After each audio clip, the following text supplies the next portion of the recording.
Folks, you heard it, the 10 bell salute. We are back with another edition of Deep into the Heart of Wrestling. My name is Mike Larkin, and joined by my side, as always, is Mr. Robert Davis and the one and only Miss Nicola McDonald. Man, gentleman, lady friend, how are you?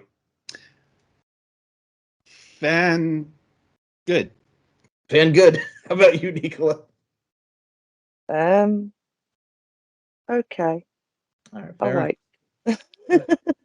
That's always a plus. I know it is demon hour where you are as we are recording this, folks. I will say this first and foremost. When you look at professional wrestling, it has been a very sad week. I mean, we lost the hardcore legend that is Terry Funk at the age of 79. We lost the great Bob Barker, one of the better great guest hosts of professional wrestling on Monday Night Raw at age 99. But the one that everybody's talking about, kind of like a very sudden passing, kind of like back in the days of an active roster member like an Eddie Guerrero or Chris Benoit or someone who this gentleman was close with, Brody Lee. We lost the one and only Wyndham Rotunda, Bray Wyatt, at the age of 36. First of all, if you have not checked out Bray Wyatt from his inception in 2013 of that character on the main roster to the Fiend era to what we got in his later years, my God, man, what an influence, what a creative mind. And I mean, he's going to be sorely missed. First and foremost, shout out and rest in peace to Bray Wyatt, and the condolences go out to the Rotunda family. Guys, it's been a very sad week for professional wrestling. The man was looking to come back. It looked like he was back on the right track, recovery, and then all of a sudden his passing. So I'm going to start with the main man here, Robert Davis. Robert, tough week in wrestling, but man, what a memory and moment that Bray Wyatt created. Yeah, man. Just kicking it off with Terry Funk. Terry Funk is someone you thought that was gonna live forever. I mean, for the things that he's done and for the absolute insanity this man has put himself through over God knows how long, what, 40, 50 years almost. Um, you just really felt like that man was gonna live forever, and in a way, I guess he will. But for what he's done for the business to his body to make it to almost 80 years old is not bad. And then losing Bray, the tremendous impact was felt all weekend. Going into a very, very, very busy weekend for wrestling, everybody, and I mean everybody, even outside of wrestling, people are paying tribute, and it's something you don't see often, something you don't want to see often. But it's cool to see everybody giving Bray his due respect. Nicola, go ahead. Yeah, it has been a hard week in wrestling, losing as many wrestlers as we have. For me, personally, uh, Bray Wyatt, I can't say his real name, so that's why I'm going to stick to that for now. That's just I'm a little pronouncing things sometimes could be a pain for me. But anyway, um, yeah, he had a huge impact on a lot of people. Me, everyone, the wrestling community, and it hit me hard, in a way, because one, he was only 2 years younger than what me and you are, Robert. Yeah. And too young, well too young, and all of the tributes that I've seen, it's just amazing. Like the outpour from the fans, from the wrestlers, from everyone. Rest in peace to Bray Wyatt, and all love goes to your family. Yeah. It was especially tough. Bray was somebody that both me and Nicola kind of looked to for inspiration for our characters that we played in the promo league, and the whole concept of the Blackhearts was ideally based around the entire Wyatt family. Eventually, me and Nico had talked about adding members here and there, and and then kind of creating something similar to what the Wyatt family was. We were both really drawn to the character and just the presence that Wyndham had, and like Nicola said, it hit her pretty hard. It hit me pretty hard too, and it's just crazy to wake up almost a week later and you still see the tributes, and it's like when Brody passes, like, damn, is this real? Did that really happen? I mean, for me, like Brody Lee, God rest his soul too. He was 41 and Bray being 36. Like you mentioned, also, and I'll follow up with Terry Funk too. Man, you look at Terry Funk from his legacy in the '80s with his brother Dory Funk Jr., NWA champion, the feud with Ric Flair back in '89. I mean, middle aged and crazy as he was, the match with Raven at Barely Legal for ECW, where he became the ECW World Champion. The tag team with Mick Foley, Cactus Jack, and Chainsaw Charlie. And I'll urge anyone to go back to 1988 and watch their hardcore match on Monday Night Raw, where Mick Foley didn't wrestle as anybody but Mick Foley against Terry Funk. Do, do, do, do. Oh my goodness, what's the sitch? I feel like Kim Possible over here, Robert Davis. Anyway, I digress. I Impossible, really. Hey man, I'm a cartoon guy. You know this. So Yes, I am too. So outright. yeah. Yes. Anyway, Mick Foley and Terry Funk on Raw. Go check it out. And then we see, I mean, from what Terry Funk did with the legendary stuff from his hardcore, the death matches in Japan with Cactus Jack, Mick Foley.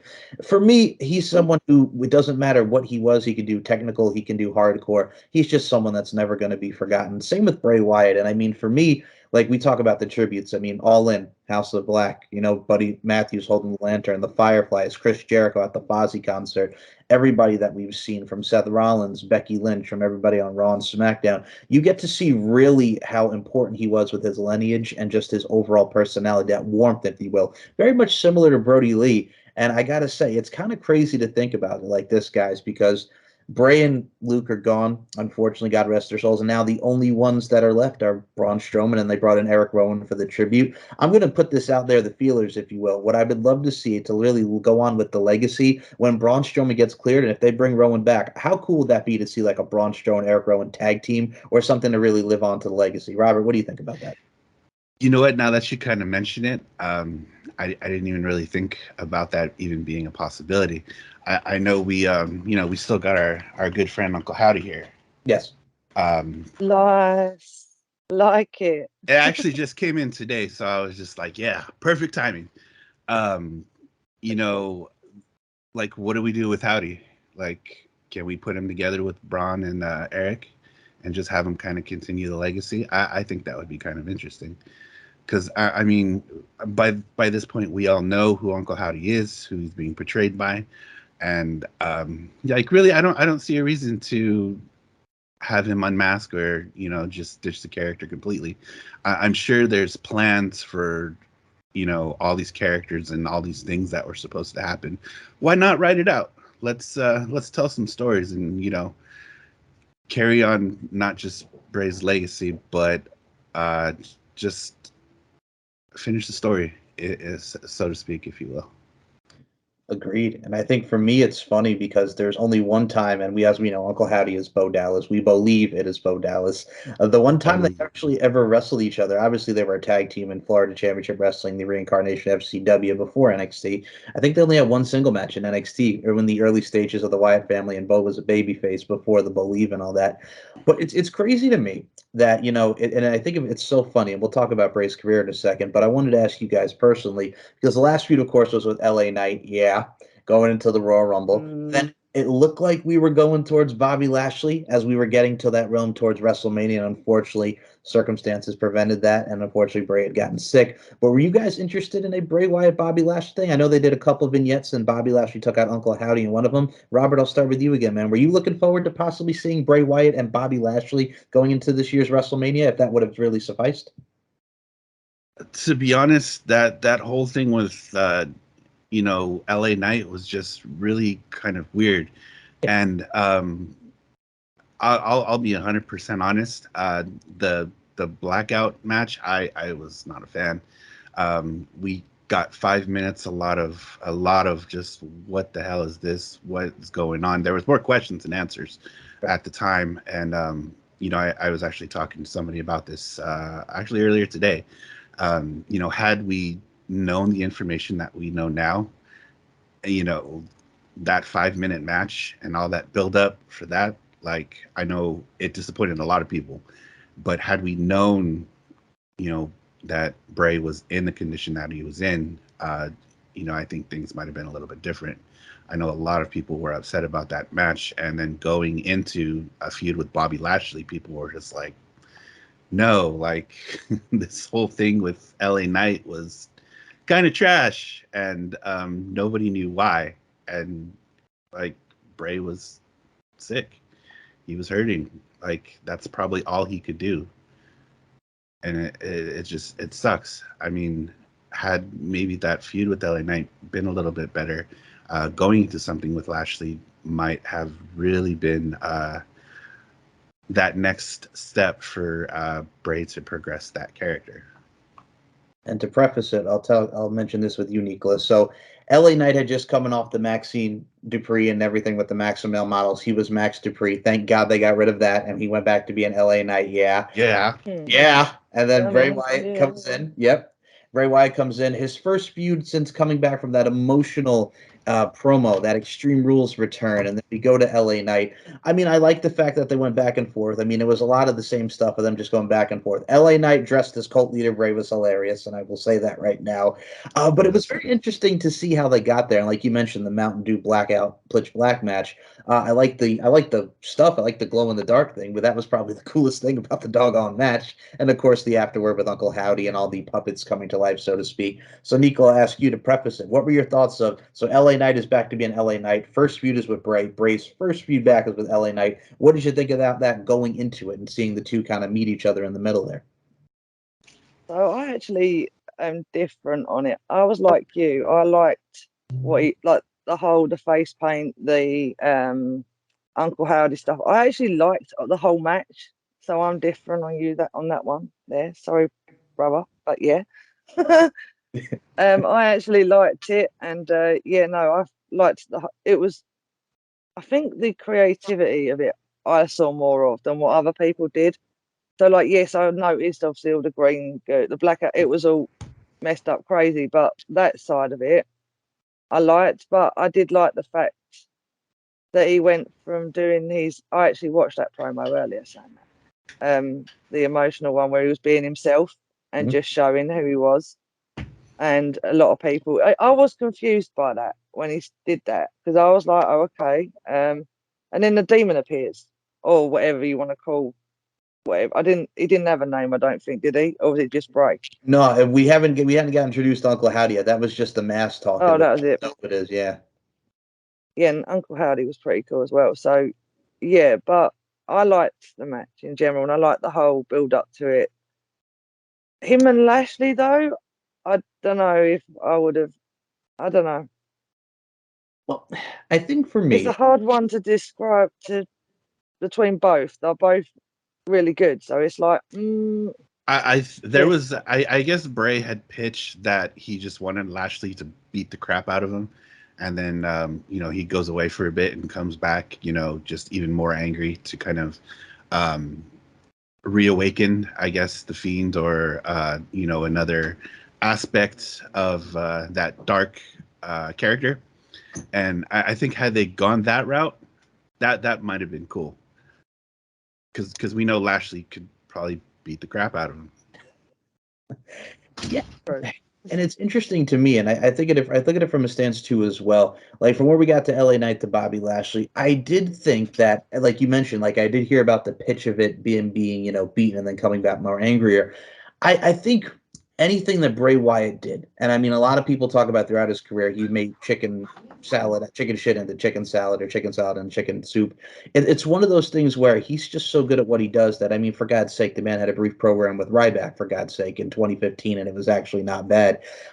You have so many things that he could do. I mean, the Sister Abigail thing where it was like his own personality against Finn Balor and the Demon. I mean, for what it was okay. You know what I'm saying? It was a little weird. It was out there, but he was not afraid to go outside the box. I think that's what drawn a lot of people to him, that gravitational pull, so to speak. I think the first time I remember seeing them was in NXT, and Bray Wyatt introduced Eric Rowan as his son, and then Luke Harper came into the fruition because all three of them had singles matches. Bray wrestled Aiden English, who is now in Impact Wrestling as a commentator, with the former Tom Phillips. Eric Rowan wrestled Oliver Gray, who was the former tag team partner of Pac, aka Neville at the time, Adrian Neville. And Luke Harper wrestled a guy by the name of Mike Dalton, who would go on to be Tyler Breeze. Yeah. So, I mean, that's the interesting part of it, just seeing them come together, winning the NXT tag titles from Pac and Oliver Gray. I was very intrigued to see where he was because if you guys remember, the original character was Husky Harris in NXT on season 2. He was the Army tank with a Ferrari engine, if you will. He was just Cody Rhodes' rookie.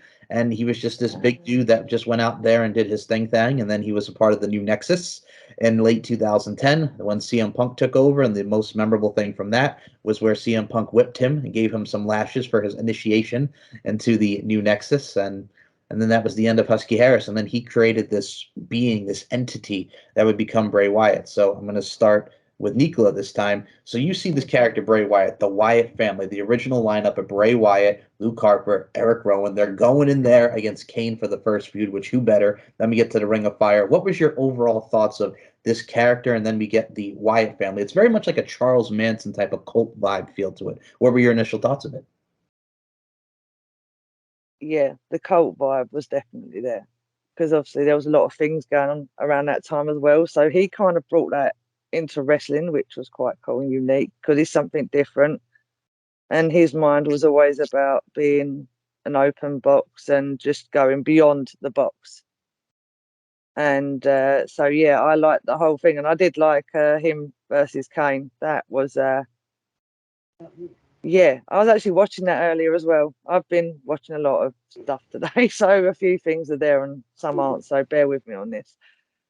I did like the fire around the ring. That was pretty cool. But then obviously fire, I like fire. So It comes yeah, with but no. It's kind of your thing. it comes with the territory, Nicola. It comes with the territory.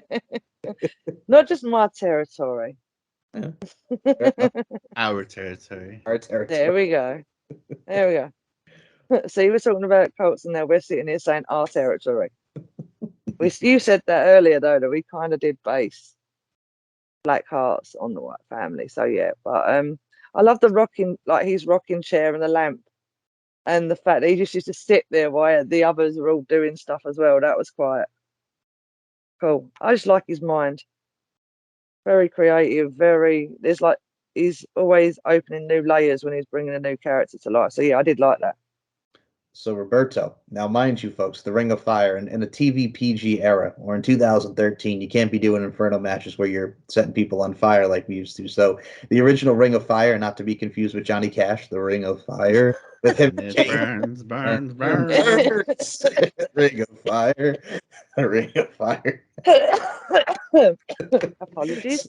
No worries. So Roberto, Bray Wyatt and Kane, what were your thoughts on the initial first feud for the Wyatt family with Kane?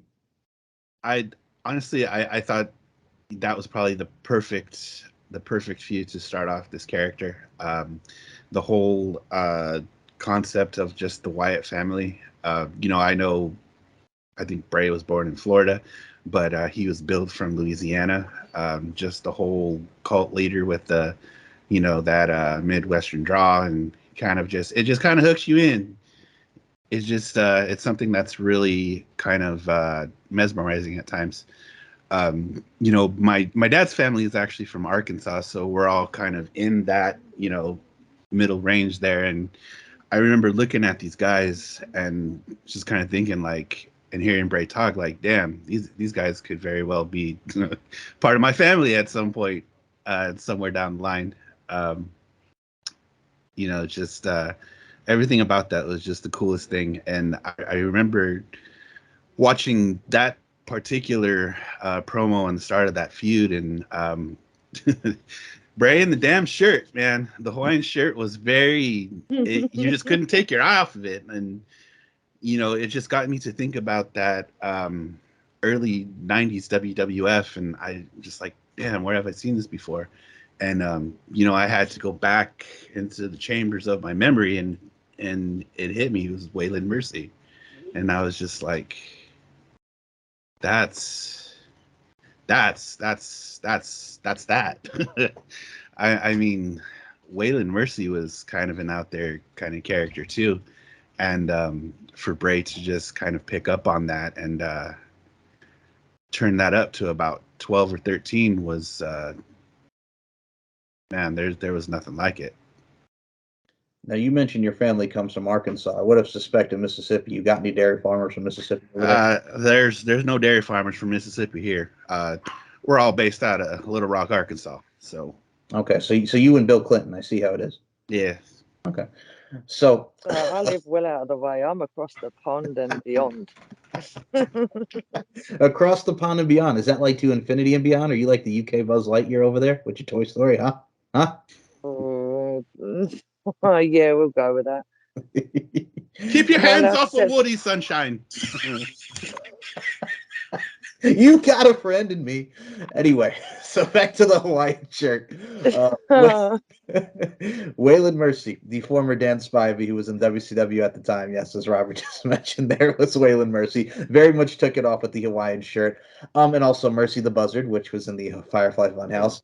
Man, for me, like also that year, like, and again, it goes back to the fact that I enjoyed him beating up CM Punk along with the Wyatt family when they were feuding with Daniel Bryan, and Daniel Bryan comes into this because he would then become a very short tenured member of the Wyatt family. And we'll start with you, Roberto, on this one. The infamous Daniel Bryan turns on Bray Wyatt in the cage match against the Usos, and that pop of the yes chant, which would lead to Daniel Bryan and Bray Wyatt in the Royal Rumble 2014 matchup. It was one of the matches of the year. What a great matchup between the two. What were your thoughts on Daniel Bryan inserting himself into the Wyatt family, ultimately leading him to turn heel? Because we can't boo Daniel Bryan right now. It's the yes movement, for God's sake. Go ahead. Yeah, but so I'm watching this a couple of years after it happened, and watching kind of this happen with Daniel Bryan, and he just slid right in there. He fit into the gimmick so well. I mean, he looked like he can be a farmhand on the dairy farm in Mississippi. He just had everything going for him at the time with with his attire, with all the hair and the beard growing. It was like, ah, damn, he shouldn't have been able to fit so well, but he sure did. And just to have everything happen the way it did, and when he turned, it was just like, you just couldn't help but be happy with that story. I will say one thing, and I know we're going to get deeper into Bray's career here. I I don't think there's anybody from probably about 2012 till now who could tell a better story than Bray. I agree. I mean, people argue that bloodline, yeah, that's cool, but Bray was always consistent with his storytelling. Before I get to Nicola, can you do that again? What was that? The bloodline? Bloodline. Thank you. Nicola, what were your thoughts of Daniel Bryan into the Wyatt family and that ultimate match that led to the Royal Rumble? What were your thoughts on Daniel Bryan coming in and out of the Wyatt family? I think it would have been cool if he stayed a little longer, just to see what would happen if Bray actually messed with his mind enough, convinced him enough. That might have been cool, but then he was kind of no, actually, it would have been. I would have liked it. I thought for a little while, but then leaving, I liked all of it. To be fair. Fair enough. And I agree with what he said with him sticking his hands in the air and all of that stuff too.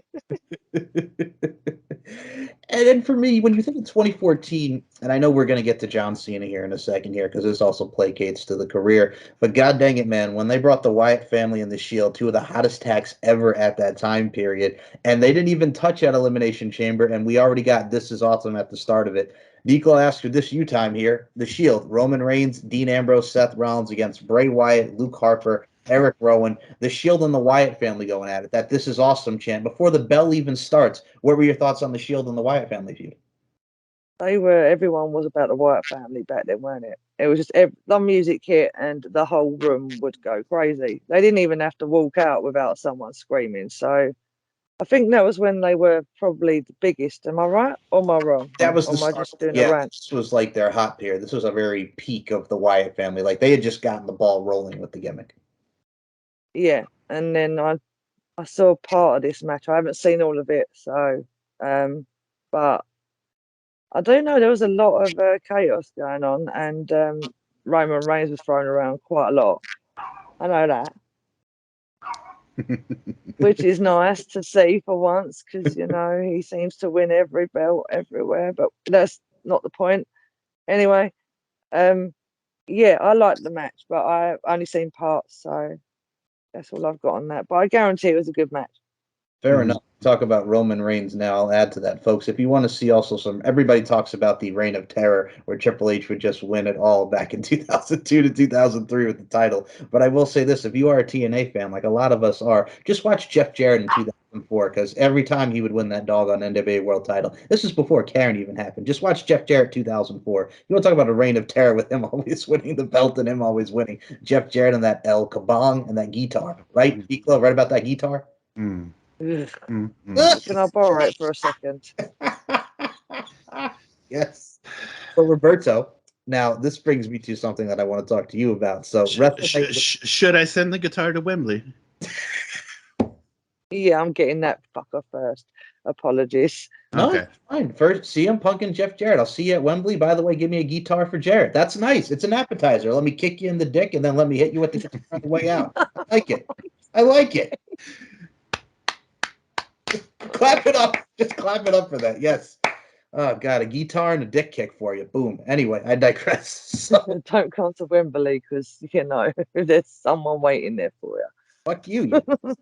Yeah, just fuck you, man. Here's a kick right to the dick. Guitar, play you the blues on the way out. Oh, Okay. anyway, back to the Wyatt family. So, Roberto, John Cena WrestleMania. We officially saw it at WrestleMania 30, the first incarnation of the John Cena Bray Wyatt feud. Great build going into that. But what everybody talks about, and we'll dive deep more into the Fiend here in a second, that WrestleMania 36 match. It's COVID time period, folks. There's no people in attendance. They got creative. It was a systematic dissection of one's mind. He went into John Cena's whole full career from ruthless aggression onward. What would happen if he turned heel? What we could have done to recreate the WrestleMania 30 match. What were your thoughts on the initial feud with Bray Wyatt and John Cena? We invited the children in with the whole world in his hands at Extreme Rules in the cage. What were your thoughts on first the WrestleMania 30 WrestleMania match and then the WrestleMania 36 match, which was the Firefly Funhouse match and what that encompassed? It all came full circle. Talk about the feud with John Cena.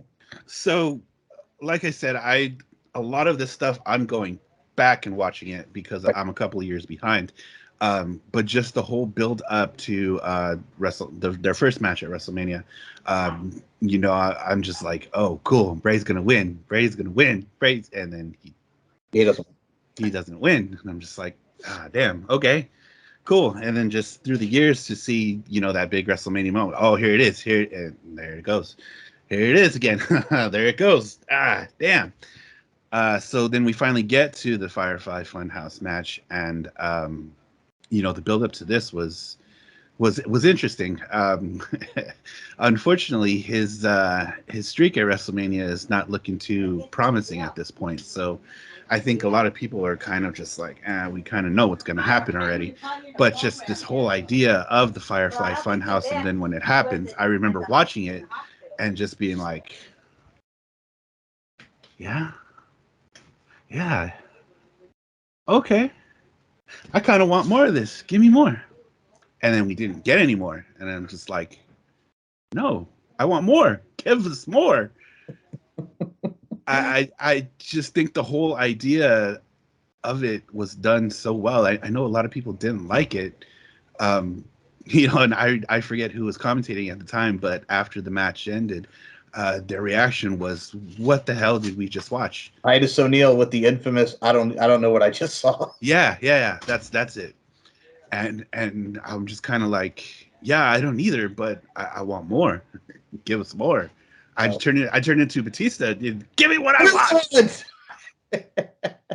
Now, on the other side of things, do you think that, and we'll get to Randy Orton here in a second, but as far as the Firefly Funhouse matches goes, instead of an Inferno, didn't you kind of wanted to see maybe like a Firefly Funhouse match with Randy Orton, similar to what we got with Cena? Because those were the two of the pinnacles of what we got to see over the years. I think him and Randy Orton could have had a fun one in that. Yeah, I think that would have been a fun one too. House of Horrors, I was kind of about. I think the whole concept was great. The execution is where it kind of fell apart. You mean you didn't like the babies just handed over there in the fridge, and Randy Orton got a fridge dumped on him? Yeah, that was kind of interesting. And then when they finally got back into the ring, the bugs being projected on the string, and I was just like, what? Oh, okay, cool. And you get to see Randy Orton's glowing eyes when he joins the Wyatt family because he always had that demon in him. Those glowing eyes of Randy Orton when he joined the Wyatt family. I mean, it was an infiltration, and he burned down the house, but it was unique, and we got to see Randy Orton do something different from the dark side. I mean, he's been in Legacy, he's been in Evolution. Hell, why don't we go to the dark side and put him in the Wyatt family, right?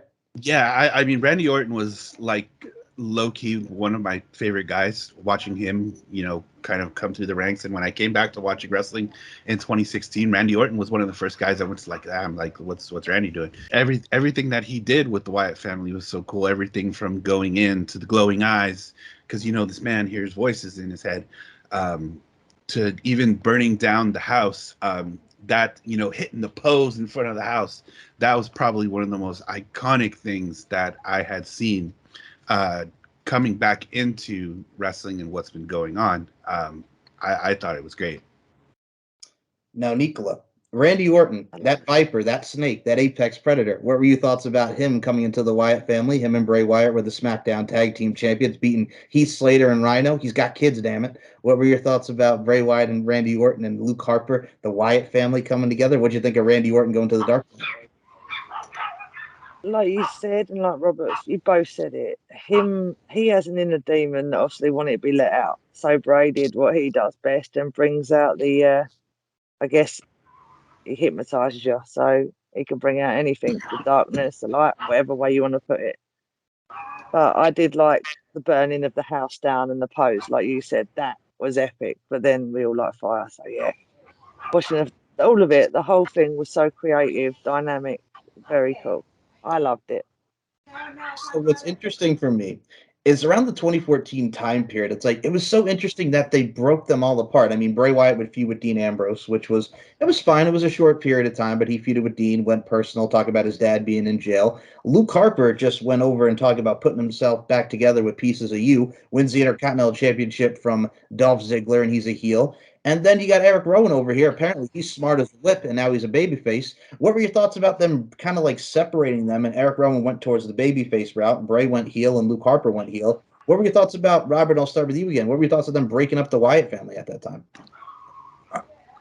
I'm someone who doesn't like it when they break groups up. Um, the Wyatt family, especially, I think they were absolutely just a hell of a unit, and and I guess maybe in some circumstances it's needed, but this was one where I thought like, I don't know. I mean, Luke Harper, obviously amazing. Eric Rowan, awesome. Bray Wyatt by himself, phenomenal. But you just put those guys together and they're unstoppable. And honestly, at least at the time, I couldn't put together why would you break this up? You've got gold here. Like it didn't make sense to me. I got to start with the lady on this one because not only did we have them split, but they came apart and then they came back together in 2015 in a little feud with The Undertaker and Kane, Brothers of Destruction. Bray Wyatt and Undertaker had a great match at WrestleMania 31 that really showcased two powerful forces. Braun Strowman gets in the mix as the black sheep of the family. So, Nikla, it's the Wyatt family against the Brothers of Destruction. I'm going to start with you because when we think about you, and besides the fire and, eternal damnation, well, the demoness, you're all about that destruction life. So, let's start with you on this one. What were your thoughts about the Brothers of Destruction coming together to take on the evil forces known as the Wyatt family? I loved watching it. Everything. I was confused on that one though because I liked both sides, all of them. So it's hard to choose when you're stuck in between all of them. But oh, that sounded so wrong. Never mind. That's what she said. That's what she said. Yeah, my mind's rubbing off and used too well, too much. But no, I liked all the darkness. I liked the fact that I didn't like the fact they separated them to start with, but I did like how they all came back. Like he made the save and he just stood there, looked up, and was like, "Yep, all hell's gonna break loose now." And then you put the four of them in a ring. Oh, no, that's a lot of hell going on. So yeah, everyone in that ring was talented. So I can't again say which one of them, even though obviously Bray, the Wyatt family, always. But yeah, it was a cool match to watch, and I loved seeing the two brothers back in the ring again as well. It's a lot. That was always entertaining. It's a lot of meat in that ring. Big meaty men. And yes, slapping meat. Slapping meat. Now, Roberto. Now we got the introduction of Braun Strowman here as the Black Sheep, and them coming together. What were your thoughts on the feud and the introduction of Braun Strowman being a black lamb, if you will? Who the hell is this big ass man? He's huge, right? That was my initial thought. Like, again, like I said, I'm going back and watching all of this. One of my biggest, I don't want to say complaint, but I guess that's what we'll go with. Being a wrestling fan from the late 80s, early 90s, you've got these guys that are 6'6", 6'7", and just big muscular dudes.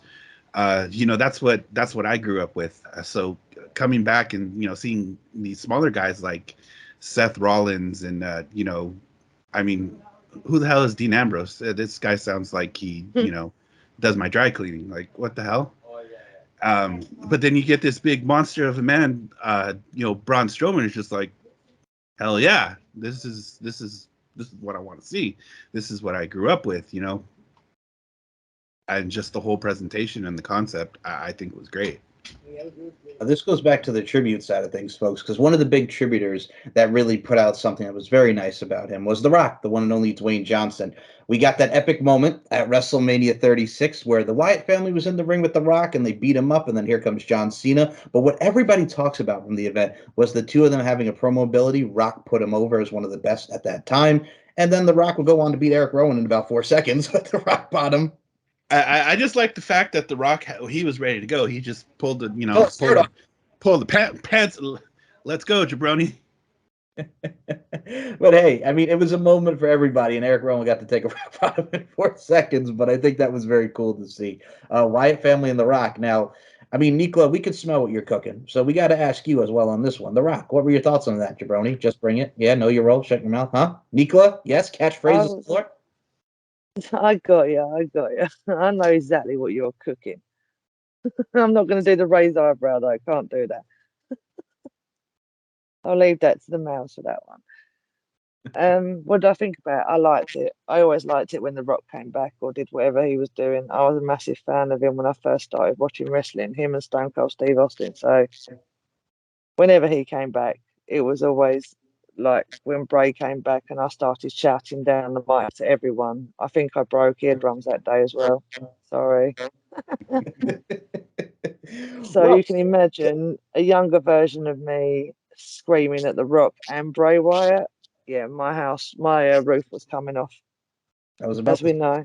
I was about to say, you are known for screaming and evil laughter. So, I mean, it's no surprise when it comes to that, Miss Nicola McDonald. Not at all. I can't help it with my evil laugh. That comes out of nowhere.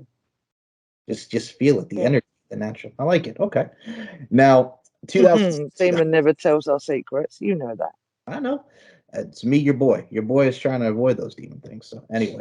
We know. 2016 also gave us the year, and we're going to get into Matt Hardy here as well, folks, because we did have the Deleter Worlds. But before that, this also kind of pertains to Matt Hardy. Matt Hardy and Jeff Hardy did the Ultimate Deletion. That was Matt and Bray in 2017, but we got the final deletion in TNA. It was such a matchup of epic proportions that WWE kind of did a little own spinoff as we had the Wyatt family and the New Day in a feud, and they went to the Wyatt compound with all the Fireflies, and Xavier Woods is scared shitless, which he should be, and we got that. So I'll start with Roberto this time. Wyatt family, New Day feud, and at the Wyatt compound. As I remember watching this back and just think like, this is gonna be good. You've got literally two teams that are the complete opposite of each other. How can this not work? And it was great. I thought it was funny as hell. There was a lot of cool elements to it. It was good. I liked it. Ikola, I mean, being the TNA fan that you are, I mean, we got to see the final deletion with Matt and Jeff and how batshit that was. What were your thoughts about the Wyatt compound? WWE's impartation, kind of like parody, but also its own little niche with the Wyatt family characters. What were your thoughts at the time? I preferred it to the Hardy compound. I know that. 100%. Fair enough. And I also there was no fireworks there. It was all just creepy and evil. But at the Hardy compound, you have boats and fireworks. I mean, can you really say much? I mean, in Step Brothers, we had boats and hose, and I mean, in the Hardy Boys, at the Hardy compound, you got boats and fireworks. I mean, what a combination, though, right? What a little combination. I get That's you. true. That's true. That's true. The Hardy compound also had Senior Benjamin. See, Like I was Benjamin, about to say that. you always Senior Benjamin. you always need a Senior Benjamin. that you do. That But you. yeah, I preferred, yeah, theirs was a lot better, a lot more exciting, and just the whole gimmick was just something different. And yeah, I liked it better than the Hardy compound. And yes, the deletion thing was pretty cool. And then that brings us to, well, 2017 was the year for Bray Wyatt and Matt Hardy to have an amazing feud, and that led to the Deleter of Worlds. They did the ultimate deletion. Bray got thrown into the Lake of Reincarnation, and then he returned at WrestleMania that year, helping Matt Hardy win the Andre the Giant Memorial Battle Royal, lastly eliminating Baron Corbin and Mojo Rawley. And the Deleter of Worlds were born. They won the tag titles. They feuded with the B Team, and Bo Dallas did a great impression of his brother, which still was hilarious to watch. And Yeah. what were your thoughts on the Ultimate Deletion first, and then the team of the Deleter of Worlds? We'll start with the lady this time. Nicola, go ahead. Uh,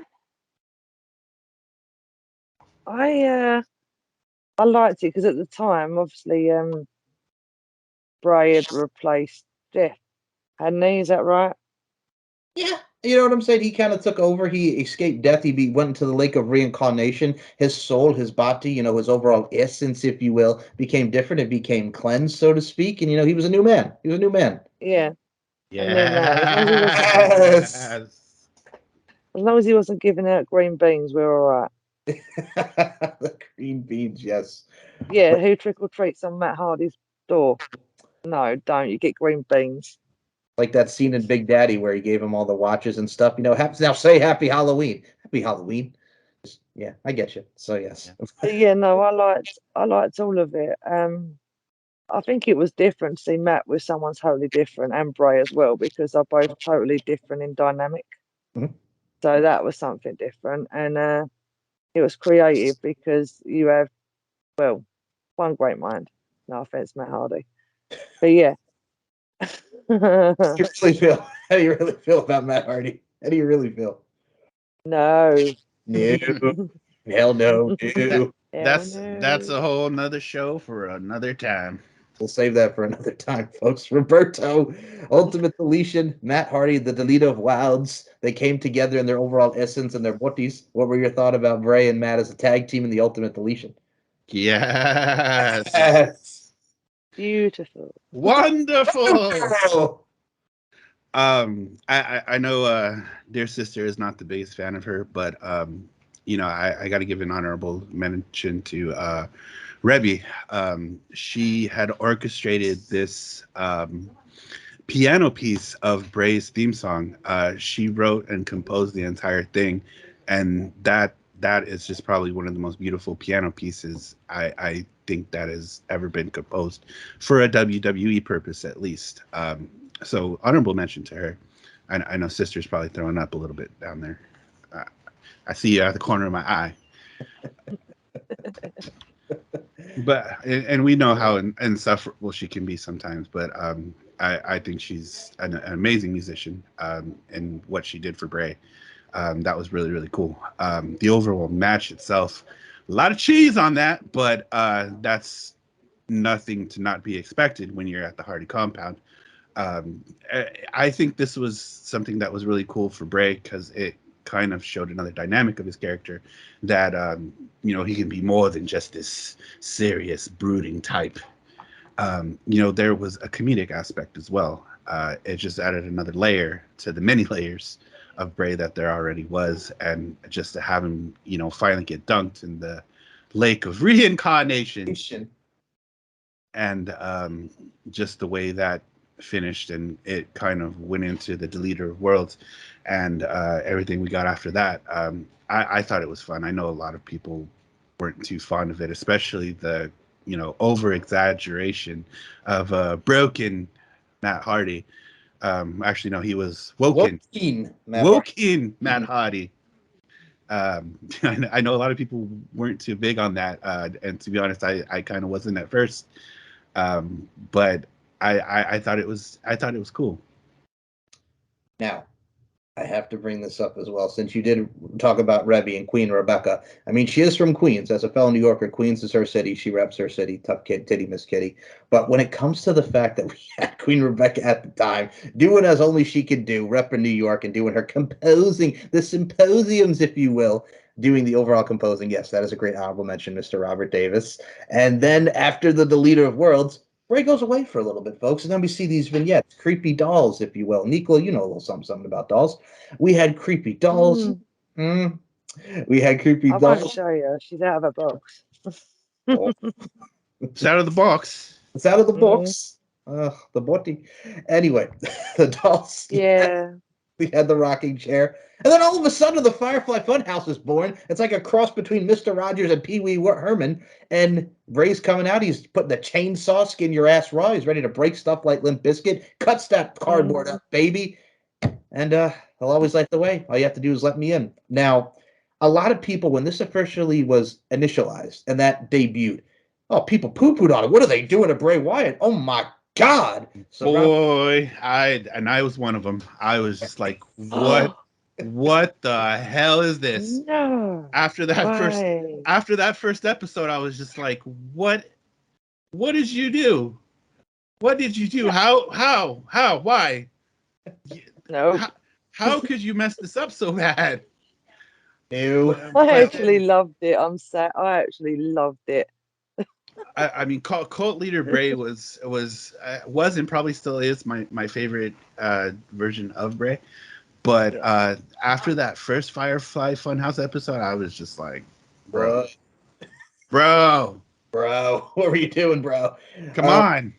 I know, I get it, but here's the thing, It and got interesting though. yes, After a while, I have to agree it with did you. get interesting. Yes, Nicola, I gotta agree with you. I don't mean to cut you off, but here's what I love about it too. No, I cut you off. Sorry. No, you're fine, my love. What we get to see here, folks, is beautiful storytelling, and Nicola said it very operative here because Robert was like, "WTF? Oh my God!" Just the whole nine. I get you.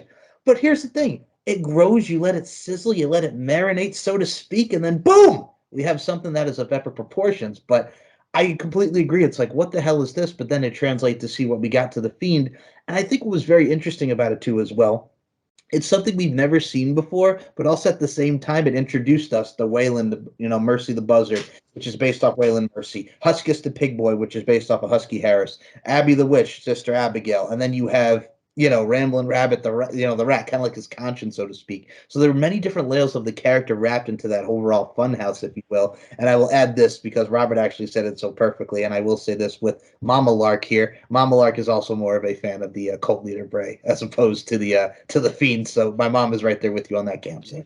Yeah. I just kind of think it just kind of wrestling fans and maybe just fans in general are a bit impatient. And I think with this whole concept of the Firefly Funhouse coming out, people didn't give it a chance, and I was one of them. I will 100% admit that. But as weeks went on and kind of things developed, and it was always the closing. All you got to do is let me in, and it just got worse every week until we finally got what we got, and it was just like, finally, this is what I'm talking about. Well, finally, if you will, to quote The Rock, we got the Fiend debut against Finn Balor at SummerSlam, and he just squashed the living shit out of him. He said, "F you, Finn Balor, and your demon. He gonna neck twist you. We're gonna neck vice you. We're gonna put you in the mandible claw, and then we're gonna send you back down to NXT, you son of a bitch." And then we got what everybody talked about. One of the worst Hell in a Cell matches ever, because a chair, that's okay. Maybe a pipe, that's okay. But God damn it, if you have a mallet, oh no, that is a DQ inside the Hell in a Cell, one of the most demonic structures ever, and you have a DQ inside the Hell in a Cell. And we'll start with the lady on this because you're all about that hell. Seth Rollins and the Fiend, Hell in a Cell. It's a DQ, Nicola. It's a DQ inside the Hell in a Cell. I know. Okay, so I want to say one thing about the Funhouse. I did love every part of that. I know I said I loved it from the beginning, but there was one thing. All of the puppets, they were fun, very fun to watch, and yeah, like you said, different personalities, different dolls. Yeah. Anyway, Or, sorry, going or back to what you was. Poor Rambling Rabbit though. Got squashed He every got week, man. he got attacked non-stop, and can also the dancing strongman. Muscle Man dance. That Yes. Love Muscle muscle Man. man. Muscle Man dance. Just want to do the Muscle Man dance. And then all of a sudden he says something in between. So he's doing the dance and he goes, was it let me in No, or erase your mind. free your Erase your that's mind. it, erase your mind. I watched that earlier and just sat there going, Okay. good luck. But yes, the question was Hell in a Cell, one of the worst Hell in a Cells ever with Oh Rollins. no, Ew. I love all right, so I'll admit I'm all about the Fiend. That's my part of him that I really liked, clearly. And yeah, that match I did not like. They should have done so many other things. The red light. What? Seriously. There are certain matches that can be done like that and cool, whatever. But that one was just everything went wrong. Every single move, nothing made sense. So yeah, did I like it? No, no. Roberto, I know the Starman was not a fan of this. The good old DM, Dave Meltzer, rated it one of the worst matches ever of 2019. Yeah. What were your thoughts, dude? Just to kind of go back to the Finn Balor Fiend match, that would kind of hurt my heart because I'm a big Finn Balor guy. Prince Devitt, everything, the Demon King, and I was kind of torn watching that because I like the Fiend, I like Finn. He broke Finn's neck. I was just like, damn, he killed my boy, but what do we always say? Everybody dies, and it happens. But to go to the Hell in the Cell match, this particular time I wasn't too big of a fan of Seth Rollins, so I was really hoping the Fiend would kill him too, and he didn't, which was kind of disappointing. I think that was more disappointing than the results of the match. But just the fact that match ended in a DQ.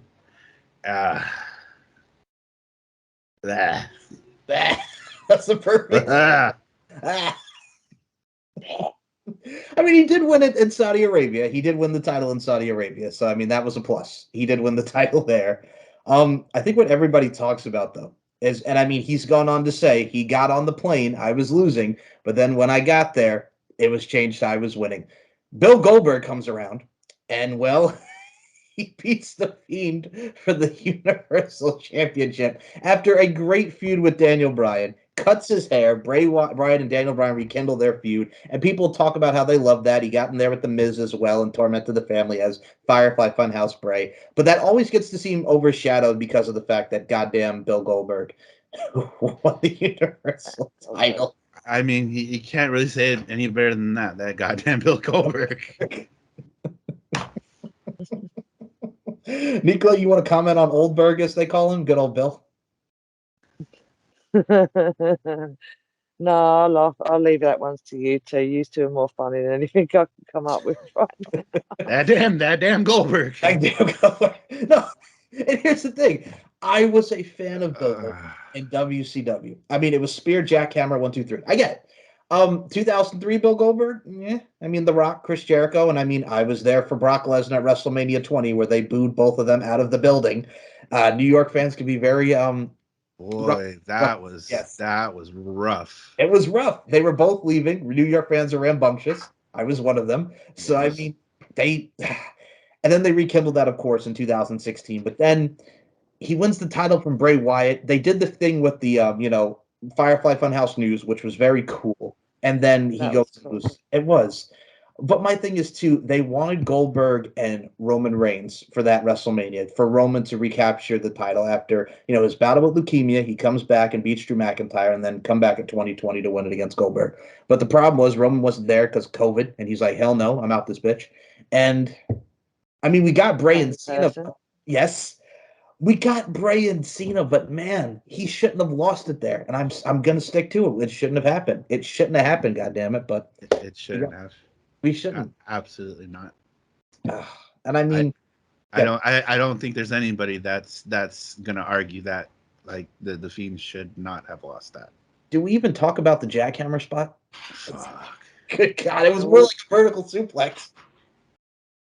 Oh, is that what you call that?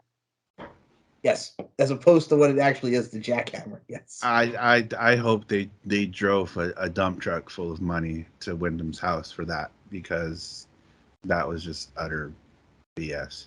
And I think the story is, if you remember at the end of the match, guys, it was him just kind of like freaking out, like this, and then he disappears.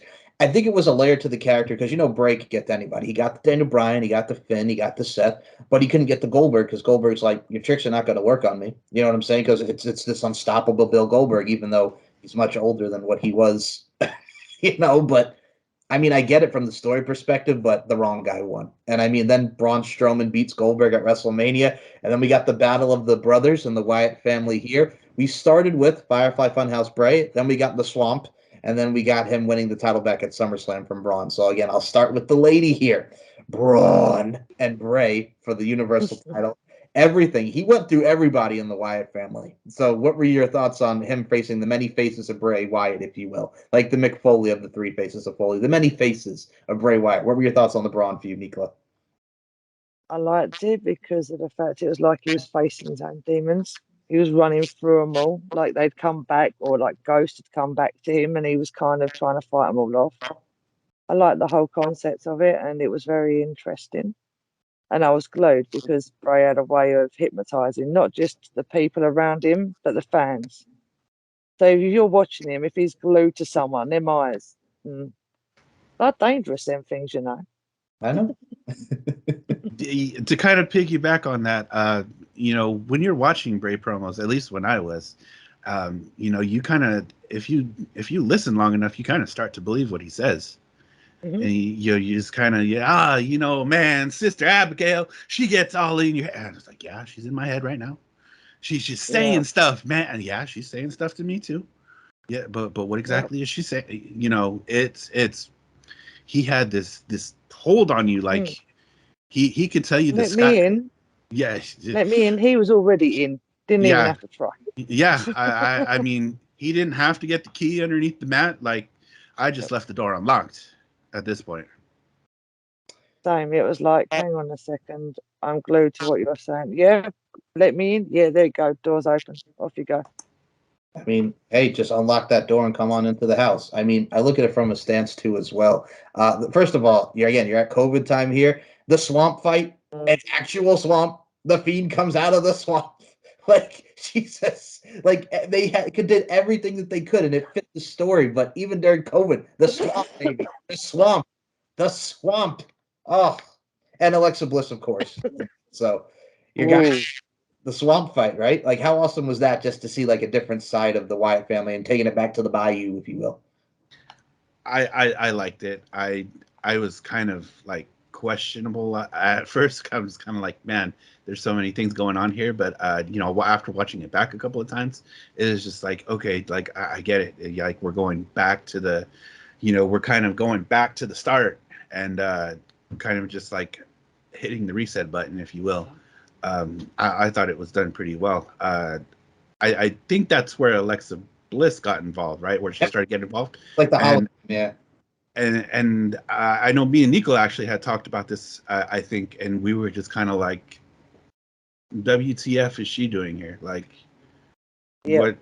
Like we didn't get that at first, but I think as time kind of progressed with her character, it made more sense. Again, this is that long term storytelling that Bray, I think, probably does better than nobody. And a Bloodline, um, Yeah.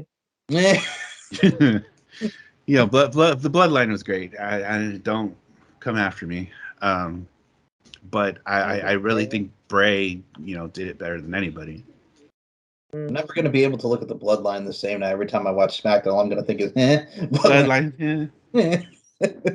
I like that. Don't come. No one's coming after us. Well, you, Robert Davis, I got to piggyback off of this here, man. You said that they were going back to the bayou. You understood that they were going back. Now, you are a Cali boy. So were they like the notorious B.I.G. living life after death? Were they going back to Cali? No?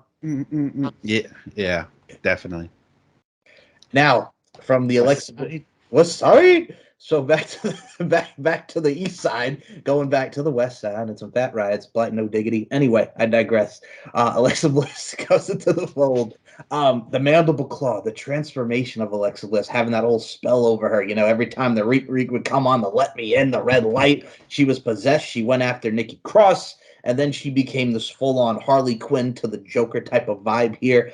Man, really reinvented Alexa Bliss from just being in that tag team with Nikki Cross to boom, here she is alongside the Fiend. Before we even get to the feud with Randy Orton and before the release, I wanted to ask you guys, fit perfectly, and Roberto, I'll start with you on this one. The formation, the debut of Alexa Bliss as this like Harley Quinn evil type of vibe to her being possessed by the Fiend ever since getting that mandible claw. What were your thoughts of the transformation of Alexa Bliss?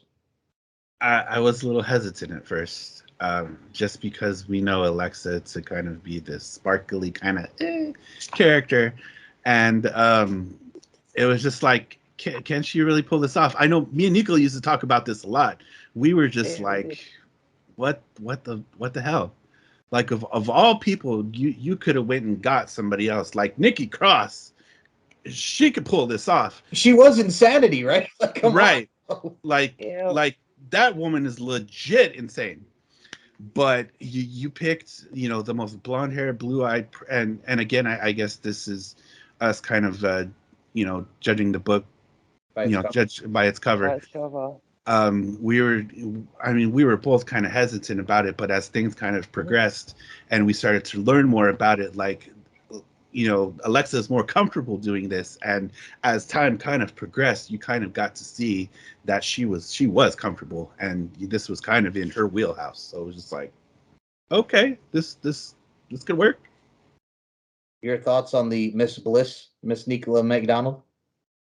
Well, like Robert said, we talked about it quite a lot because of the fact that we was kind of like, hang on, is this right, or is this going to work, or are we going to like it? Is everyone going to like it? This dark character is going to turn into, but it proved the point straight away. It doesn't matter who you are, you embrace the darkness, you open a new thing. So, and she did it well in the end. I liked it. Robert, can you do that spark? Not sure about her little doll friend though. Oh, the Lily thing? Lily. Lily. Sounds like somebody I know, but me too, funny enough. Yeah. But yeah, never mind. Where's Don't come after us. Where's she at right now, by the way? Yeah, where is she at, man? She's not that far away. Oh, she's never too over far. there. She's never too far. She's above me. Yeah. Out of the box as well, which has never happened before. Normally, always box, but for some reason, not anymore. It's steaming hour. It's playtime. So. Right. But Alexa Bliss, going from this to what she went to is just like. Wait, no, that's not what I mean. Can you do the sparkly thing? What was she kind of like? Sparkly what? I already forgot what it said. Sparkly, sparkly, yeah. Hold on. It was. Wait a minute, man. Like, you're not just going to talk about the fact that when she started at NXT, she had the sparkle splash, and she wore the tutu, and she was like in the blue, and her finishing move. You mean this? Yes. There you go. Yes. She used to do the sparkly. And she used to do that thing, right? Yes. Yeah. Okay. That was her version of like hurt and heel, because you know how Bray does the hurt and heel up here. This was like her hurt and heel kind of deal. That's yeah. But yeah, like I said, we were just like, dude, what? But she ended up making it work. And then she had her powers and made Randy Orton puke up like black blood or black goo, whatever that was. And she Did she almost kill him with a light fixture too? Yes, she dropped the light fixture on him.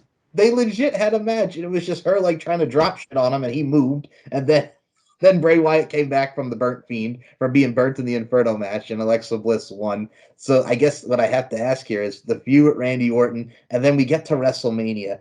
So Randy Orton won RKO at WrestleMania, 1, 2, 3, beats the Fiend. Alexa Bliss turns on him, does the goo and like the curse coming out of the Jack in the Box, and people are pissed. Bullshit chants galore. The Randy Orton Bray Wyatt feud and leading to that match at WrestleMania. Roberto, I'll start with you as the fans chanted loudly, bullshit. I believe this was his first match back because he had disappeared for a while, right? Yeah, from getting burned. Yep.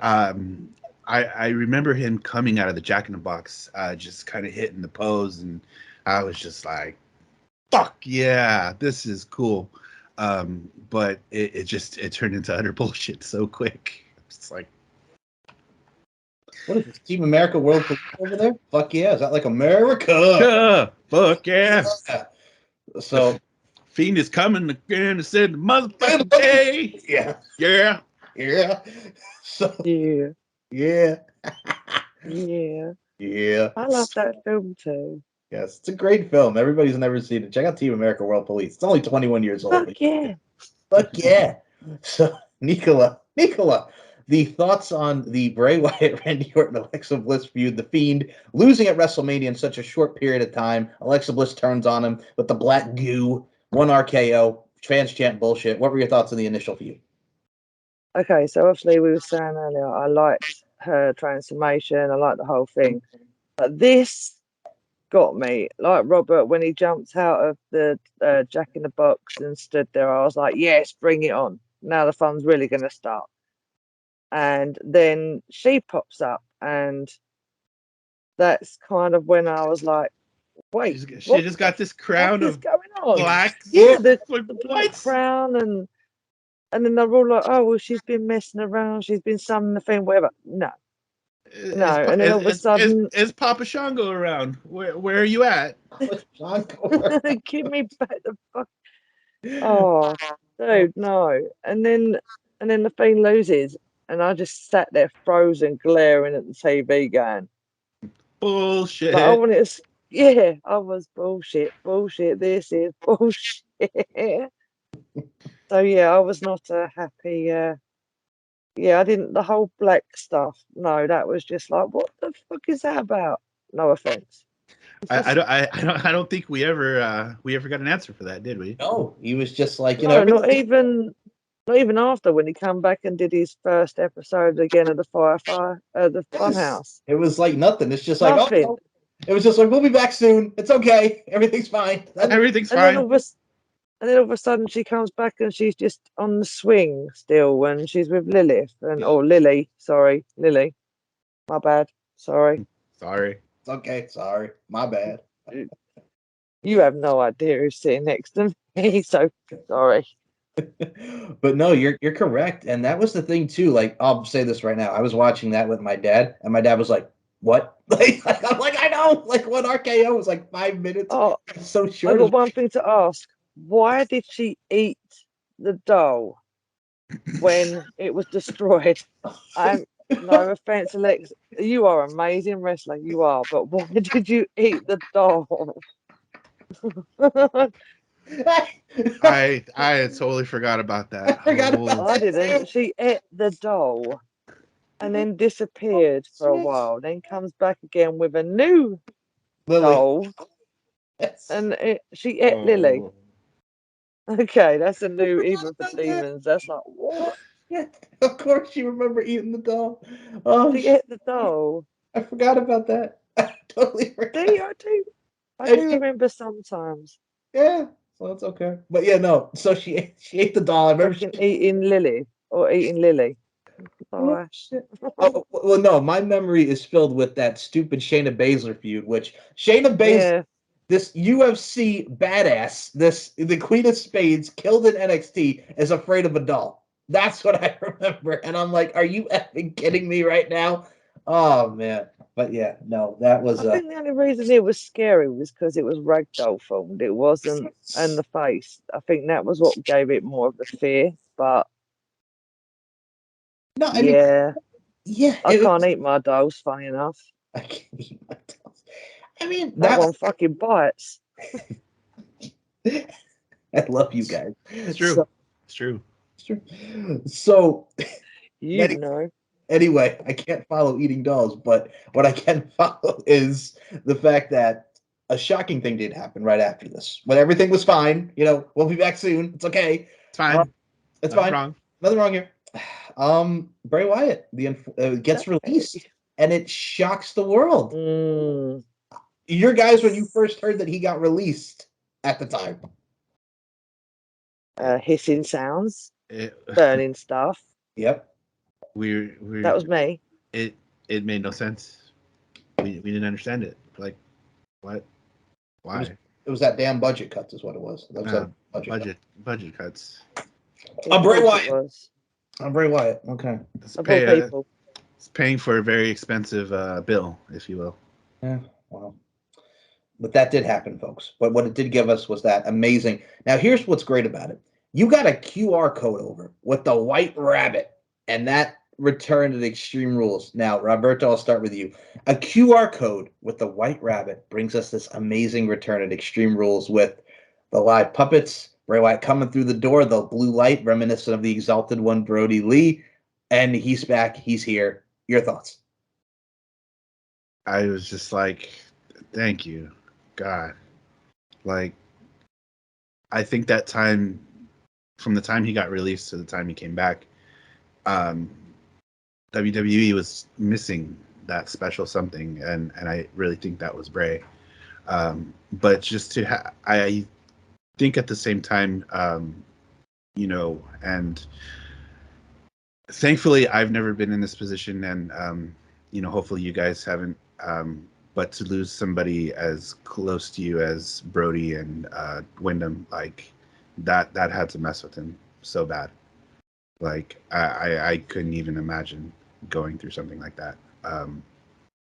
But just even going through, even going through some of Bray's Instagram posts and kind of seeing them, and then coming across the post he made when Brody died.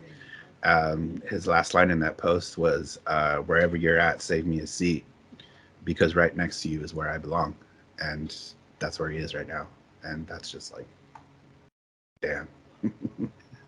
Nick, your thoughts on the initial QR code for this white rabbit down the rabbit hole to Extreme Rules and that amazing return at Extreme Rules last in 2022. Your thoughts?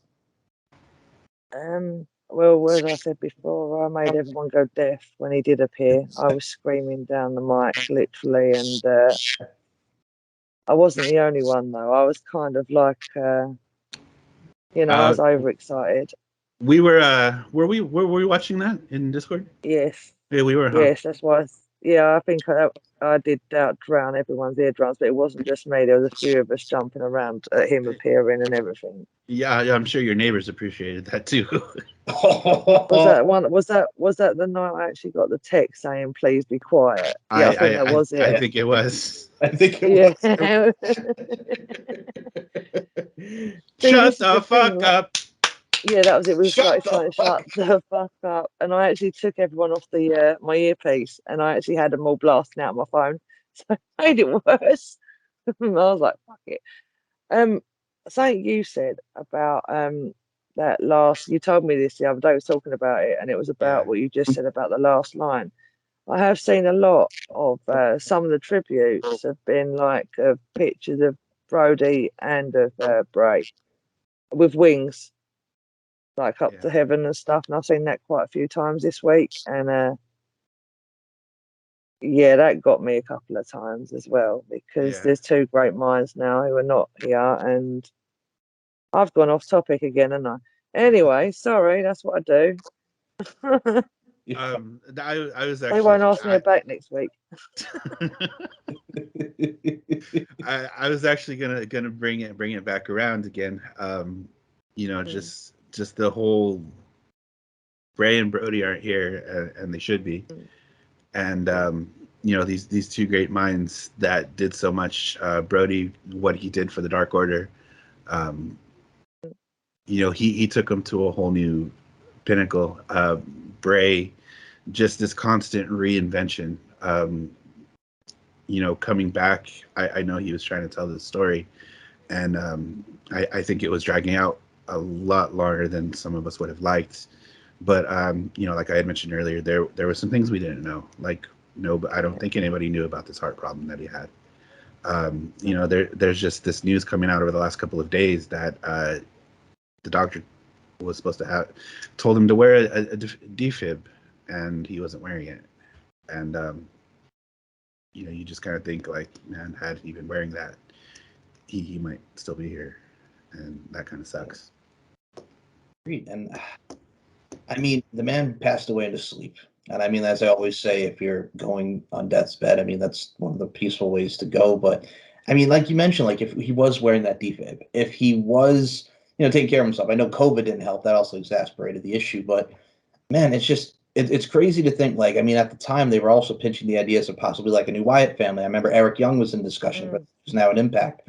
Like, we could have had so many great things, and we could have seen a lot coming forward. But I mean, it's unfortunate, but what we do have is the many great memories and the great moments and the great matches of Bray Wyatt. I know WWE put on Peacock right after Bray's passing, the top moments in Bray Wyatt's career from 2013 and onward. I mean, for I think it hits hard for a lot of people because he was an active Rain Monster member. Like, I mean, mind you, Terry Funk is a legend. He's a Hall of Famer. We know that. And I mean, he lived a fulfilled life, but god dang it, man. 36, 2 years younger than y'all, 5 years older than me. He's going to be truly missed. And I mean, even a week later, it still hurts. But all we can really say is, as they say, thank you, Bray. You had the whole world in your doggone hands. And as Bray Wyatt, and as LA Knight quoted Bray Wyatt, a wise man once told me, you should run. That was the best part of all. Run. Run. And just to think that there's still a story that hasn't been told. Unfortunately, Bray probably won't be a part of it. But he'll still be involved somehow. There's probably notebooks and art concepts of everything that was supposed to happen, and hopefully they do something with Uncle Howdy and maybe bring Braun and Rowan for that to kind of tell this story, because I think it would be a shame if they just decided to not do that. Agreed. I mean, I look forward to seeing what they do with Uncle Howdy. I think Bo Dallas, in his own right, is just a great talent too, as well. From what he did with Bo Leave to where he got this Uncle Howdy thing, I mean, it fits perfectly, and he's another one that was just so good. And I hope they continue the legacy and the lineage of the Wyatt family. And I think the only thing you can really say is, if you want to learn more about Bray, all you got to do is follow the buzzards. All you got to do is let him in. So, I mean, the man. I got one thing to say. Go ahead. He's got the whole We're in his In his hand. hands, got the He's got the whole world. world in his in hands. his hands. What a Sorry. plot twist it would be though if Bo isn't Uncle Howdy. Oh my God! Right? Yeah, My, that'd be mad. just be That would like, be mad. ha, it's not me. It's not But me. I do think that he will be one that is never forgotten by a lot of us. Like we've said, we had our own, like being the Bray family, whatever, and we made our own. But from his, like for me, the theme side as well, and you've said it as well, that he's another one who understood multiple, like being in the darkness, coming out of the dark, all of that. He understood all of that concept the same as we do when we're doing our character work and stuff like that. So there's that too Yeah, about him. That's why we connect to him on that level as well. So yeah. I think as much as we connected with Bray the character, Wyndham the man, I think yeah. he resonated with us as well because Yeah. just like Rosemary and anybody else, Crazy Steve, they understand the mind frame and the things that go into playing these dark characters. That once you turn off one character, you can turn on the other one, and at times it's two completely different people. I know Bray always said, Bray Wyatt is just Wyndham Rotunda turned up to 11, and it wasn't always like that, and we understand that because the characters that we play are just versions of ourselves. Maybe not turned up to 11, probably turned up to like 25, but we get it, and he gets it. Yeah, exactly.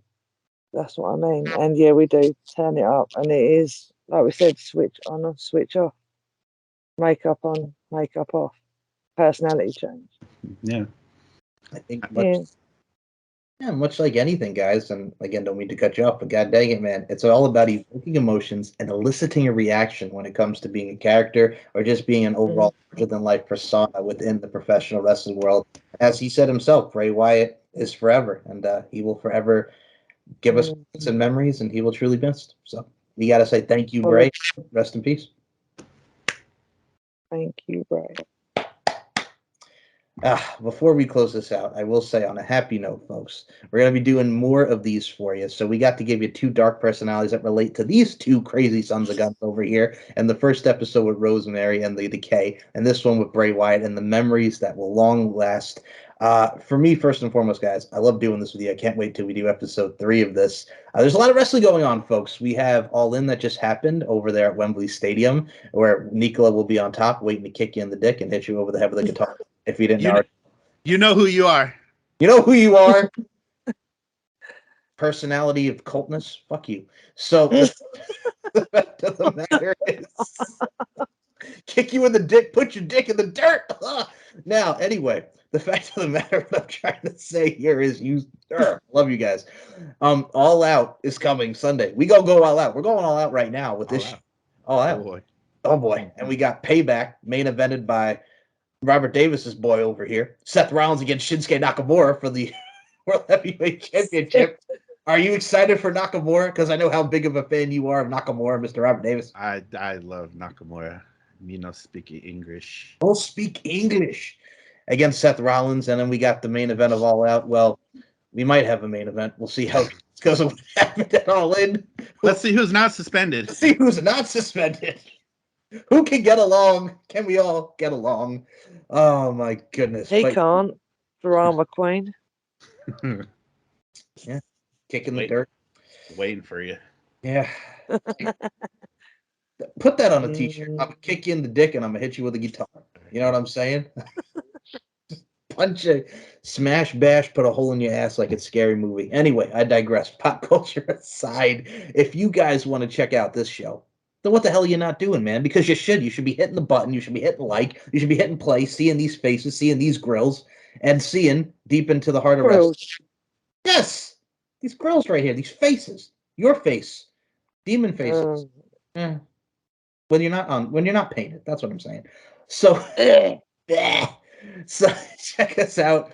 Subscribe to the subscribe to the YouTube channel Mike Larkin 92 and check out all my links, which will be in the description. But the links you should be checking out is my boy Robert Davis over here. Let us know where we can find you. The TSK All In Review Show is up right now. What? Where can we follow you, Robert? So, with my other squad, the TSK, the Too Sweet Click, check us out on the Max Wrestling YouTube.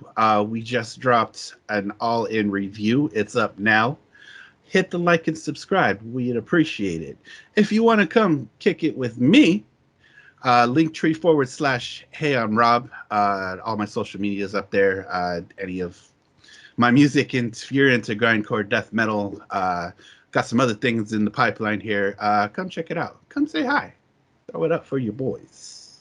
Throw it up, yeah. Well, first of all, we got to put this over here. Robert is like the Escape of the TSK, like he just mentioned. He's just kicking it. That's what you're doing over there. Remember Escape Man with the X R&B style? You know what I'm talking about, Robert. Yeah. Dave. Candy. Oh my goodness. R&B, folks. The 90s. There's only one X. X to the, that's X to the Z exhibit. Get your walk.